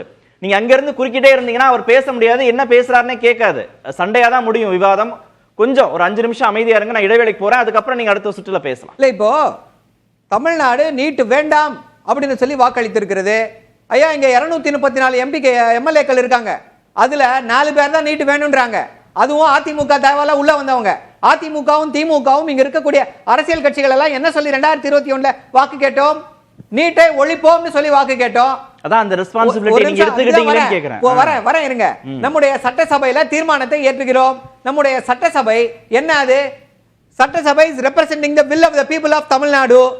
அப்போ தமிழ்நாட்டு மக்களுடைய எண்ணங்களை குப்பை தொட்டியில் தூக்கி போடுவோம்னு சொல்லி ஆணவத்தோடு செயல்பட்டு கொண்டிருக்கிறது பாஜக. ஐயா நம்ம இருக்கிறது ஒரு ஃபெடரல் செட்டப். நீ சொல்றது இங்க நான் வைப்பதுதான் சட்டம், அந்த சட்டத்தை மீறி வேற எதுவும் பண்ண முடியாதுன்னு சொல்ல முடியாது. ஏன்னா நம்முடைய ஐயா சொன்னது போல இது கன்கரண்ட் லிஸ்ட்ல இருக்கு. கன்கரண்ட் லிஸ்ட்ல இருக்கு அப்படின்னா ஒன்றிய அரசுக்கும் அதிகாரம் இருக்கிறது, மாநில அரசுக்கும் அதிகாரம் இருக்கிறது. ஆர்டிகல் 254 இருக்கு. ஆர்டிகல் 254 என்ன சொல்லுது? மாநில அரசுடைய சட்டம் ஒன்றிய அரசுடைய சட்டத்திற்கு எதிராக இருக்கும் என்றால் பிரசிடென்ட் கிட்ட அசென்ட் வாங்கிக்கலாம். எதுக்காக அந்த சட்டத்தை வச்சிருக்காங்க? இப்படி பிரச்சனை வரும். ஒரு மாநிலம் ஒன்றிய அரசு கன்கரண்ட் லிஸ்ட்ல இருக்கக்கூடிய சப்ஜெக்ட்ல மாநில அரசு சட்டம் இயற்றும், அந்த சட்டம் சரியா வராது. 2 பேருக்கும் டிஃபரன்ஸ் ஆஃப் ஒபினியன் இருக்கத்தான் செய்யும். அதற்கு இப்படி ஒரு வழிமுறையை வைத்திருக்கிறார்கள். அப்போ பிரசிடென்ட் அசென்ட் கொடுக்கணும். பிரசிடென்ட் அவர் சொந்த அசென்ட் கொடுக்க முடியுமா? முடியாது. It has to go to the cabinet. கேபினட்டோட டிசிஷன் தான் பிரசிடென்ட் சொல்ல முடியும். அப்ப யார் இதுக்கு பின்னால இருக்கா? பாஜக. பாஜக தமிழ்நாட்டு மக்களை, தமிழ்நாட்டுடைய மாணவர்களை இப்படி கொலை செய்து கொண்டிருக்கிறது. உச்சநீதிமன்றத்தை பத்தி எல்லாம் பாஜக பேசலாமா? ஏதாவது அருகதை இருக்கா உங்களுக்கு உச்சநீதிமன்ற தீர்ப்புகளை பற்றி பேசுவதற்கு? உச்சநீதிமன்ற தீர்ப்பு என்ன சொல்லிச்சு? Election commissioners, chief justice of India இருக்கணும்னு சொல்லிச்சு, லீடர் ஆஃப் அப்போசிஷன் இருக்கணும்னு சொல்லிச்சு. உடனே அந்த உச்சநீதிமன்ற தீர்ப்பையே மறுக்கும் விதமாக சட்டத்தை போடலையா? ஐயா உச்சநீதிமன்றம் சொல்லிச்சு bring Kaveri water management board. ஆனா கர்நாடகாவிற்கு ஆதரவாக என்ன பண்ணாங்க? பல்லில்லாத ஆணையத்தை அமைத்தது யாரு? உச்சநீதிமன்றம். அட்டர்னி ஜெனரல் ஓகேன்னு சொல்லிட்டு போய் அடுத்த நாள் மாத்தி பேசினாரு. உச்சநீதி தீர்ப்பா அதை இவங்க மதிக்கிறாங்களா? இன்றைக்கு சொல்கிறேன், நீட் இன்னைக்கு இருக்குன்னா அதற்கு உச்சநீதிமன்ற தீர்ப்பு காரணம் அல்ல, இவங்க கொண்டு வந்த சட்டம். சசிரேகா ஒரு கேள்வி கேட்டாங்க இல்லையா? நேஷனல் மெடிக்கல் கவுன்சில் ஆக்ட்ல செக்ஷன் 14 கொண்டு வந்தாங்க. அமெண்ட்மெண்ட் 2019ல பாஜக கொண்டு வருகிறது. அந்த சட்டத்தின் அடிப்படையில் அந்த சட்டத்தை எதிர்த்து வாக்களித்தது திமுக. அதற்கு ஆதரவு கொடுத்தது யாருன்னா அதிமுக. சோ அந்த சட்டத்தின் அடிப்படையில தான் இன்னைக்கு இந்த நீட் இன்னைக்கு இந்தியா முழுக்க இருந்து கொண்டிருக்கிறது. அந்த சட்டத்திலிருந்து விலக்கு வேணும்னு சொல்லி நம்ம தீர்மானத்தை அனுப்புகிறோம். நீங்க பாஜக அரசு கிட்ட கேட்டு நியாயம் கிடைக்கலனா உங்களுக்கு தான் உச்சநீதிமன்றம் இருக்கு, அவங்களும் ஒரு வழக்கு போட்டிருக்காங்க, அந்த வழக்கை தொடர்ந்து நடத்தலாமே. இல்ல இப்ப என்னன்னா எந்த விவகாரத்தை எந்த பிரச்சனையை எப்படி அணுக வேண்டும் அப்படின்னு எங்களுக்கு தெரியும். இல்ல பொலிட்டிக்கலா அணுக வேண்டிய விஷயம். ஆமா இது பொலிட்டிக்கல் இஷ்யூ தானே. இது பாஜக வேண்டுமென்றே தானே திணிக்குது நம்ம மேல. இது பொலிட்டிக்கல் இஷ்யூ இல்லையா? லீகல் இஷ்யூ செகண்டரிங்க. லீகல் இஷ்யூ போவோம். இப்போ இது பொலிட்டிக்கல் இஷ்யூ. தமிழ்நாட்டு மக்கள் கேக்குறாங்களா? நான் கொடுக்க மாட்டேன். தமிழ்நாட்டு மக்களின் எண்ணம் இதுவா? அதற்கு எதிராக நாங்கள் செயல்படுவோம்னு சொல்லி கொஞ்சம் கூட எந்த ஒரு இதுவும் இல்லாம தமிழ்நாட்டு பாஜகன்னு பேரை வைத்துக் கொண்டு தமிழ்நாட்டுக்கு வெறும் துரோகத்தை வைத்து சென்று கொண்டிருக்கிறது பாஜக. இப்போ இன்னொரு முக்கியமான கேள்வியை கேக்குறீங்க. ஐயா நீங்க பிரசிடென்ட் தான் முடியாதுன்னுட்டாங்களே அப்படின்றீங்க. ஃபர்ஸ்ட் டைம் முடியாதுன்னு சொல்லியிருக்காங்க, அவ்வளவுதான். ஃபர்ஸ்ட் டைம் முடியாதுன்னு சொல்லிட்டாங்கன்னா 6 மாதத்திற்குள்ளாக அந்த தீர்மானத்தை இயற்றி மீண்டும் பிரசிடென்ட்க்கு அனுப்பணும். இரண்டாவது முறையாக அனுப்பினால் வேற வழி கிடையாது பிரசிடென்ட்க்கு. she has to, the president has to. So இங்க அதிமுக மேல என்ன விமர்சனம் வருகிறது? இப்போ ஃபர்ஸ்ட் அதே மாதிரி ஒரு தீர்மானத்தை எழுதி அனுப்பிச்சாங்க பிரசிடென்ட்க்கு. ஆனா சட்டமன்றத்தில் பொய் சொன்னார்கள், பயந்து போய், பாஜகவிற்கு பயந்து போய் அப்படியா திருப்பி வரவே இல்லை. நாங்க சார் சொல்றேன் கேளுங்க, என்ன நடந்து சீக்வென்ஸ் ஆஃப் ஈவென்ட்ஸ் வாங்க. பாராளுமன்ற சட்டமன்றத்தில் நடக்குது, திருப்பி அனுப்பலன்றாங்க. உடனே கொஞ்ச நாள்ல அஃபிடவிட் ஃபைல் பண்றாங்க, தாக்கல் செய்யப்படுகிறது. அங்க ஒன்றிய அரசு இதுல ஃபைல் பண்ணி we have returned the bill அப்படின்னு சொல்லி சொல்றாங்க. அதுக்கு இவங்க சப்பை கட்டு வித்ஹெல்ட்னா எங்களுக்கு ரிட்டர்ன்னு தெரியாது. ஒரு சட்ட வல்லுநர் கூடவா இல்ல இத சொல்றதுக்கு? இப்படிப்பட்ட கேடுகெட்ட முறையில தான் ஆட்சியை நடத்தி கொண்டிருந்தார்கள். இதுதான் அதிமுகவுடைய லட்சணம். அதனால தான் அவங்க உங்க கூட தான நிக்கறாங்க. நீங்க சட்டமன்றத்துல தீர்மானம் நிறைவேற்றினா உங்க கூட தான. இன்னைக்கு இரண்டாவது முறை அனுப்பலாம்னு இருக்குல்ல, அப்ப அந்த இரண்டாவது முறையை அனுப்ப முடியாத வாய்ப்பை தடுத்துட்டாங்கல. 6 மாசம் கழிச்சு சொல்றாங்க. அவங்களுக்கு கிளவரா என்ன பண்ணுது ஒன்றிய அரசு? எப்ப அஃபிடவிட் ஃபைல் பண்ணுது? திருப்பி அனுப்பிய 6 மாதங்கள் கழித்து அஃபிடவிட் ஃபைல் பண்ணுது. 6 மாதம் வரைக்கும் தமிழ்நாட்டு மக்களை வஞ்சித்தது அதிமுக. பாஜகவோட கூட்டணி சேர்ந்து பேசுவோம். யாரும் ஜெயில போயிடக்கூடாதுன்னு புரட்சி கவிதாசன், தமிழ்நாடு சட்டமன்றத்தில் இருக்கிற 234 சட்டமன்ற உறுப்பினர்கள்ல பாஜக சட்டமன்ற உறுப்பினர்கள் 4 பேர் தவிர 230 பேர் நீட் விலக்கு வேணும் அப்படின்றாங்க, நீட் தேவையில்லைன்னு சொல்றாங்க. அதை சொல்லி தான் திமுக கடந்த முறை ஆட்சி பொறுப்புக்கும் வந்தது. இந்த தேர்தலையும் அதை தான் சொல்ல போகுது. அதிமுக பாஜக கூட்டணின்னு வருகிற போது 2 பேருமே வேறு வேறு முனையில நிக்க போறீங்க. அதிமுக நீட் வேணான்னு ஒரு புள்ளிலையும், பாஜக நீட் வேணும்னு ஒரு புள்ளியில நிற்கும் போது அது கூட்டணிக்கான சிக்கலா மாறுமா, திமுகவுக்கான சிக்கலா தான் அது மாறுமா? இந்தியா என்பது 29 மாநிலங்களை கொண்டது, 7 யூனியன் பிரதேசங்களை கொண்டது. அதனால ஒரு மாநிலத்தில் பெரும்பான்மையான சட்டமன்ற உறுப்பினர்கள் அந்த மாநிலத்தின் குரல் இதுதான் என்று தவறாக பிரதிபலிக்கிறார்கள் என்பதற்காகவே ஒரு நல்ல திட்டத்தை முடக்க முடியாது. நீட் தேர்வு என்பது இந்தியாவை உலக போட்டியில முன்னெடுத்து செல்வதற்கான ஒரு உபாயம். அந்த அடிப்படையில தான் உச்சநீதிமன்றம் வழிகாட்டி இருக்கிறது. அதை பாரதிய ஜனதா கட்சியும் ஆதார் கார்டு அறிமுகப்படுத்தப்பட்ட போது அது காங்கிரஸ் திட்டம் என்றாலும் கொஞ்சம் கூட அதுல தயக்கம் இல்லாமல் ஆதார் அடையாள எண் வந்ததற்கு பிறகு 5 லட்சம், தமிழ்நாட்டில் மட்டும் 5 லட்சம் குடும்ப அட்டைகள் போலியானவை என்று கண்டுபிடிக்கப்பட்டது. அதனால இது மாதிரி சரியான விஷயங்கள் எங்கிருந்து வந்தாலும் அதை ஏற்றுக்கொள்ளக்கூடிய மன தூய்மை பாரதிய ஜனதா கட்சிக்கு உண்டு. இந்த இந்தி கூட்டணியில் இருக்கக்கூடிய அநேக கட்சிகள் ஏற்கனவே ஏற்றுக்கொண்டிருக்கின்றன. அருகாமையில் இருக்கக்கூடிய கேரள மாநிலத்திலே கூட நீட் தேர்வுக்கு எதிர்ப்பு இல்லை, இப்பொழுதுதான் முணுமுணுக்க ஆரம்பிச்சிருக்கிறாங்க. ஒரு காலத்துல ஒரு கால் இந்தியா முழுவதும் மக்களின் குரலாக அது மாறுமையானால் அதை பற்றி பரிசீலிக்கலாம். ஆனால் இப்போதைக்கு நீட் தேர்வால் குணம் நாடி பொலிட்டிக்கல் இஷ்யூவா மாறிடுச்சுன்றார் சரவணன் என்று வள்ளுவர் சொல்லுவார். அரசியல் பிரச்சனையாக மாறிடுச்சு. இது லீகல் இஷ்யூவோ எஜுகேஷன் இஷ்யூவோ இல்ல, அதை கடந்து அரசியல் இஷ்யூவா மாறிடுச்சுன்னா இங்க நீட் வேணும் நீட் வேண்டான்னு அரசியல் பிரிஞ்ச பிறகு தமிழ்நாட்டில் பாஜக வளரணும், கூட்டணி வச்சுக்கணும் அதிமுகவோட, திமுக ஆட்சி பொறுப்புல இருந்து அகற்றணும், அதிக வாக்கு சதவீதத்தை பெறணும்னா அது உதவி செய்யுமான்னு கேட்கிறேன். உங்களுக்கு அந்த நிலைப்பாடு உதவி செய்யுமா? இல்லங்க, இல்ல அண்ணா திராவிட முன்னேற்ற கழகம் என்பது ஒரு தனி அரசியல் இயக்கம், அவர்களுக்கென்று சில கொள்கை கோட்பாடுகள் இருக்கிறது. பாரதிய ஜனதா கட்சி என்பது ஒரு தனி அரசியல் இயக்கம், அதற்கென்று தனிப்பட்ட கொள்கை கோட்பாடுகள் உள்ளது. தேர்தல் என்பது ஒரு தற்காலிக அரசியல் ரீதியான உடன்பாடுதான். சரி, பொது எதிரிக்கு எதிராக சேருகிற கூட்டணி தான். ஆகையினாலேயே அதிமுக பிஜேபி ஆயிராது, பிஜேபி அதிமுக ஆயிராது. அனைத்து புள்ளிகளிலும் ஒத்து போக வேண்டும் என்ற அவசியம் காங்கிரஸ் கட்சி. இப்ப திமுக கூட்டணியில காங்கிரஸ் கட்சி இருக்கிறது, இவங்க திராவிட நாடு கேட்கிறாங்க. யாரு திராவிட நாடு கேட்கிறா? 1961 கேட்டாங்க. பேசுனீங்களே சார், அதுதான் பாஜக எப்ப நம்மள முன்னோக்கி கொண்டு செல்லாது. நம்மள இன்னும் ஒரு 100 வருடங்கள் பின்னோக்கி தான் கொண்டு செல்லும்.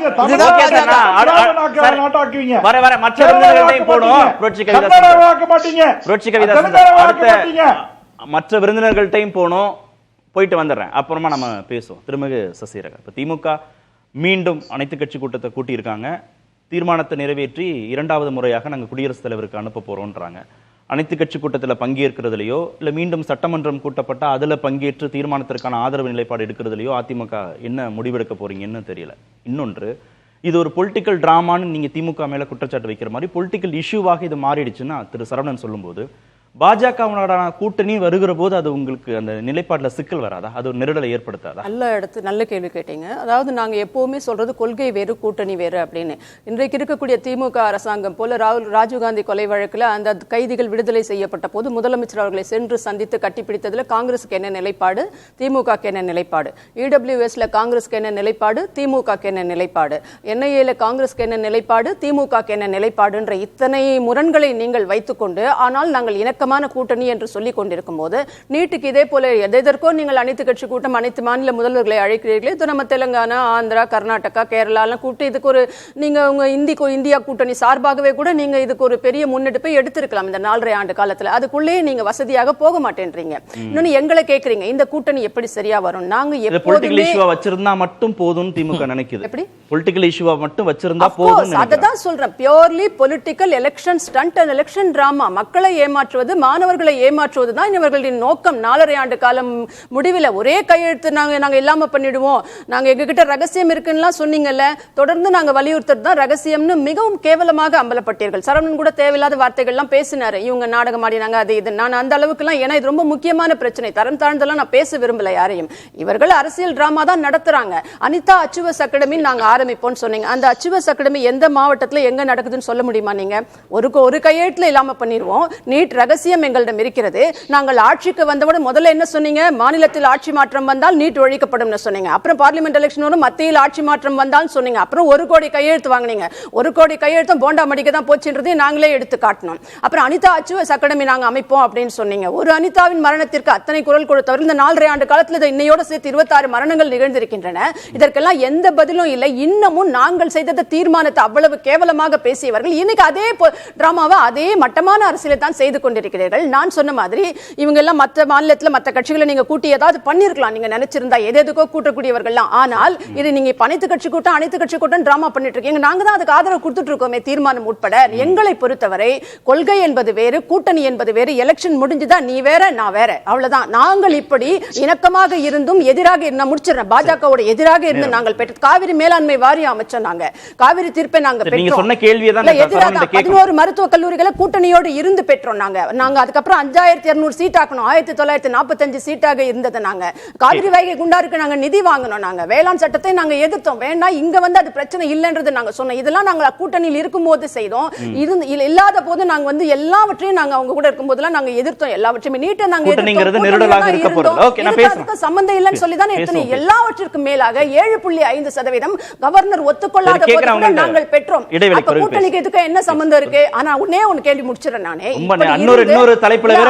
கூட்டணியோடு மத்திய அரசோடு அங்கம் வகித்த போதெல்லாம் உரிமைகளை விட்டுக் கொடுத்ததை தவிர இன்னைய தேதி வரைக்கும் as on date நீங்க செய்தது ஒன்னாவது சொல்ல முடியுமா? நீங்க சொன்ன கேள்வியை தான் கேட்கணும், நேரம் கொடுத்தா தான் கேட்க முடியும். அருணன், நீட் வேண்டான்னு உறுதியா இருக்கக்கூடிய திமுக, நீட் வேணும்னு உறுதியா இருக்கக்கூடிய பாஜக, நீட் வேண்டாம் அப்படின்னு உறுதியா இருந்து திமுக கொண்டு வர எல்லா தீர்மானங்கள் நிலைப்பாடையும் ஆதரிச்சு, ஆனா பாஜகவுடன் கூட்டணின்னு தேர்தல் அரசியலுக்கு மட்டும் கைகோர்க்கக்கூடிய அதிமுக ஒரு புள்ளி. முக்கோண அரசியலை மக்கள் எப்படி பார்க்கிறாங்க நீட் விவகாரத்துல? அது உண்மையிலேயே ஒரு வினோதமான நிலை தான். அது எப்படி பார்ப்பாங்கங்கிறதுக்கு முன்னாடி ஒரே ஒரு பாயிண்ட், நம்முடைய பாஜக இப்ப அது கூட்டணி பத்தி எல்லாம் எதுவும் சொல்லல, நீங்க அதையா மீன் பண்றீங்க? கொள்கை அரசியல் இதற்கு முன்னாடி நீங்க சொல்லுங்க, இப்ப கிடையாது. இல்ல பாஜக நண்பர் சொன்ன ஒரு முக்கியமான விஷயத்தை நேயர்கள் கவனிக்கணும். அவர் என்ன சொன்னாருங்க பாத்தீங்களா? 234 எம்எல்ஏக்கள்ல 230 பேர் ஒப்புக்கொண்டாலும் அதை ஏற்க முடியாதுயா.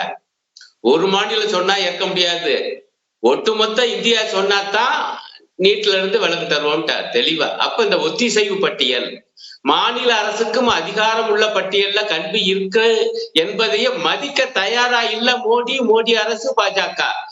ஆகவே தமிழ்நாட்டில் நீட்டு தொடர்வதற்கு முழு முதல் காரணம் மோடி அரசே, பாஜகவே. இதை தயவு செய்து நேயர்கள் புரிந்து கொள்ளணும். ஒண்ணு. ரெண்டாவது, இங்க அதிமுக சகோதரி சரி, எடப்பாடியார் அவருடைய எக்ஸாலத்துக்குள்ள கூட போய் பார்த்துட்டு வந்தேன் நான். இந்த நீட்டுக்கு பயந்து கொண்டு அநியாயமாக மாணவிகளுடைய உயிர்கள் போவதை பற்றி எல்லாம் அவர் ஒரு பதிவு போட்டிருக்காரு. அதுல இதுக்கெல்லாம் திமுக தான் பொறுப்பேற்கணும்னு சொல்றாரு. திமுக கூட விமர்சிக்கட்டும், பிரதான எதிர்கட்சி என்று போயிடல. ஆனா இந்த நீட்டு இன்னும் தொடர்வதற்கு காரணம் ஒன்றிய அரசு, மோடி அரசுன்னு ஒரு வாக்கியம் அதுல குறிப்பிடலங்க. ஏன் விலக்கு வாங்கலன்னு பார்த்து கேட்கிறாங்க மாநில அரச. ஏன் விலக்கு கொடுக்காம வீம்பு பண்ணுது? கொடுக்க முடியும் சட்ட ரீதியா. வீம்பு பண்ற மோடி அரச ஒரு வார்த்தை கண்டிக்க எடப்பாடியார் தயாரா இல்ல. இங்கேயும் சகோதரி திமுகவை விமர்சிச்சு பேசினாங்க, அது அவங்க உரிமை. ஆனா இவங்களும் நாங்க திமுகவோட தானே நிக்கிறோம்ன்றாங்க. திமுக என்ன செஞ்சாலும் நாங்க கூட தானே நிக்கிறோம்ன்றாங்க. தீர்மானத்துக்கு ஆதரவு தர்றாங்க, நான் மறுக்கல. ஆனால் நீட்ல இருந்து விலக்கு தர மறுக்குது மோடி அரசு என்று சொல்லி அதை கண்டிக்கிறாங்களா? கவனிச்சீங்களா? திமுக மட்டும் தான் கூட சொல்றாங்க. நீங்க அதை கண்டிச்சு தானே நம்ம தீர்மானம் போட்டுட்டு இருக்கோம். ஆனா அவங்க விலக்கு தர அதை கண்டிச்சு தானே நம்ம தொடர்ந்து கண்டிச்சு போடுற தீர்மானத்துக்கு ஆதரவு. அப்ப கண்டிப்பு. அப்ப அதுக்கு என்ன அர்த்தம்? அது மக்கள்கிட்ட போய் சொல்லணும்ல. நீங்க தீர்மானத்துக்கு ஆதரவு தர்றீங்க, ஆனா மக்கள்கிட்ட போய் சொல்லணும்ல. இந்த விலக்கு தர மறுக்கிற இந்த மோடி அரசை நாங்கள் வன்மையா கண்டிக்கிறோம், விலக்கை இன்னும் பெற முடியல திமுக அதிகம் அப்படி சொன்னாலும் நான் ஏற்றுக்கொள்வேன். மோடி அரசை விமர்சிக்கல. 1000 பிரஸ் மீட்லயே அததான் சார் சொல்லிட்டு இருக்காரு எங்க பொதுச் செயலாளரே. அதத்தான் சொல்றாரு. நான் என்ன சொல்றேன்? முடிங்க. திரு சரவணன் இறுதி கேள்விக்கு வர்றேன். இப்ப பாருங்க, இவ்வளவு முக்கியமான ஒரு அடிப்படையான பிரச்சனை. ஆனால் சகோதரி என்ன சொன்னாங்கன்னா, ஐயா எடப்பாடியா சொல்றதா அவங்களை சொல்லி குத்தம் இல்ல, கொள்கை வேறு கூட்டணி வரியா. பாஜக காரணம் அதான் சொல்றாரு, கொள்கை வேறு கூட்டணி வரியா. சகோதரி இன்னும் கூட ஒரு படி மேல போய் தேர்தலோட அந்த கூட்டணி முடிச்சு போயிருமியா அப்படின்னு வேற சொல்றாங்க. அப்ப இது எப்படிப்பட்ட கூட்டணி வரப்போகுது, மக்கள் தான் யோசிக்கணும், தீர்மானிக்கணும். நீங்க இணக்கமா இருக்கீங்களா? என்ன சார் வாங்கிட்டு வந்தீங்க? இணக்கமா நேரம் ஆயிடுச்சு, இன்னொரு தலைப்புக்கு நேரம் ஆயிடுச்சு. நீட்ல காங்கிரஸோட நிலைப்பாடு என்ன சார்? சார் இவ்வளவு பேசுற அருணன் சார் நான் இவர்ட்ட சரவணன் இறுதி கருத்து வாங்க நிறைவு செய்யறேன். இல்ல நான் ஒரு பேச விட மாட்டேங்கிறாங்க. அவங்களை கட்டுப்படுத்துங்க. சரி, ஒரே ஒரு நொடி. முடிங்க. நீட்டு மட்டுமல்ல, அண்ணா திராவிட முன்னேற்ற கழகம் என்கிற இந்த முக்கியமான கட்சியுடைய அடிப்படை கொள்கையாகிய இருமொழி கொள்கை, மாநில சுயாட்சி, மாநில உரிமைகள், அதே போல திராவிட இயக்கத்தினுடைய ஒரு முக்கியமான கோட்பாடாகிய மத நல்லிணக்கம், சிறுபான்மையோர் உரிமை பறிப்பு, இவ்வளவு விஷயத்திலேயே இன்றைக்கு மோடி அரசு வில்லனாக இருக்கிறது. அண்ணாவுடைய கோட்பாடுகளுக்கு வில்லனாக, திராவிட இயக்கத்துடைய சித்தாந்தத்துக்கு வில்லனாக இருக்கிறது. இன்னொரு அமர்வுல பேசுவோம். கவலைப்படாம நாங்க கூட்டி அமைப்போம் சொல்றாங்க. மக்கள் இன்னொரு அமர்வுலையும் பேசணும். நீட்டை விட்டு கொடுத்துட்டு, கச்சத்தீவை விட்டு கொடுத்துட்டு நாங்க தீர்மானம் டிராமா போட வேண்டிய அவசியம் எங்களுக்கு சரவணன் அனைத்து கட்சி கூட்டணி வெளிப்படையான கூட்டணி. காங்கிரஸோட நிலைப்பாடு என்ன சார்? நேரம் ரொம்ப குறைவா இருக்கு. காங்கிரஸோட நிலைப்பாடு இன்னொரு சரி, நம்ம அத பேசுவோம்.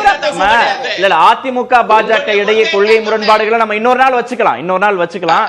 திரு சரவணன், அனைத்து கட்சி கூட்டம் இன்னொரு முறை ஜனாதிபதிக்கு தீர்மானத்தை அனுப்புறது, ஆளுநருக்கு அனுப்புறதுங்கிறதுல வெற்றி கிடைக்கும் அப்படின்ற எதிர்பார்ப்பும் நம்பிக்கையும் திமுகவுக்கு இருக்கா? கண்டிப்பாக. ஏன்னா பாஜகவுடைய ஒரே வேலை தமிழ்நாட்டு மக்களுக்கு துரோகம் செய்வது, தமிழ்நாட்டு மக்களை வஞ்சிப்பது. இதுதான் பாஜகவுடைய வேலை. இப்படி தான் வந்து மெட்ரோ ரயில் திட்டத்திற்கும் நமக்கு துரோகம் செய்தார்கள். 7000 கோடி தான் கொடுப்பேன்னாங்க. பட்ஜெட்டில் தமிழ்நாடு அரசு 2021 பட்ஜெட்டில் 65,000 கோடி ஒதுக்குனாங்க. ஆனால் கொடுக்க முடியாதுனாங்க. அதுக்கப்புறம் எதிர்ப்பு கிளம்பிய பிறகு எல்லாரும் அந்த பேச ஆரம்பித்த பிறகு பணத்தை கொடுக்குறேன்னு சொல்லி ஒத்துக்கிட்டாங்க. பாஜக மயிலான இறகு போடக்கூடிய கட்சி கிடையாது. அவர்கள் அப்படிப்பட்டவர்கள் கிடையாது. தமிழ்நாட்டு மக்களுடைய எழுச்சி மட்டுமே அவர்களுடைய செவிசாய்க்க வைக்கும். திமுக கூட்டணி, அதிமுக கூட்டணியில் இருக்கின்றாங்க. ஐயா, திமுகவும் கூட்டணியில் இருந்துச்சு, யூபியா கூட. அப்போ Tamil Nadu regulation of admission to professional கோர்சஸ்னு சொல்லி ஒரு சட்டத்தை ஏற்றினோம். அந்த சட்டத்திற்கு அபாலிஷ் பண்ணிட்டோம். என்ட்ரன்ஸ் எக்ஸாம், எந்த ப்ரொஃபஷனல் கோர்ஸுக்கும் என்ட்ரன்ஸ் எக்ஸாமினேஷன் கிடையாதுன்னு அபாலிஷ் பண்ணி பிரசிடென்ட் கிட்ட அப்ரூவல் வாங்கி அந்த சட்டம் இருந்தது. அந்த சட்டத்தை சரியா வாதாடாம அந்த சட்டத்தை நீர்த்து போக, அந்த சட்டம் இருக்குது அப்படின்னா நீட் வர முடியாதுங்க. Because we have already obtained presidential assent. அந்த சட்டத்துக்கு அந்த வழக்கு நடக்கும் போது அதிமுக ஆட்சியில இருந்துச்சு. சரியா வாதாடாம அந்த சட்டத்தை நீர்த்து போக செய்தது அதிமுக. இப்போ மீண்டும் அந்த சூழ்நிலையில இருக்கோம். நம்ம இனிமே போராடி பிரசிடென்ட் கிட்ட நம்மால கண்டிப்பாக அசென்ட் வாங்க முடியும். இத செய்து காட்டுவோம். எங்களால முடியலன்னு ஒத்துக்கோங்க. ஒரு சட்டம் முடியும்ன்றாங்கல்ல, பாப்போம். இன்னும் ஒரு வருஷம் டைம் இருக்கு. அவங்க எலெக்ஷனுக்கு முன்பாக அவங்க இத செஞ்சுதானா ஆகணும். ஒரு சட்ட போராட்டம் சார், இது உச்சநீதிமன்ற அடிப்படையில் வருது. இன்னொரு அமர்வுல பேசுவோம். இது அப்பட்டமான அரசியல். இது உச்சநீதிமன்றத்தில் சம்பந்தம் கிடையாது.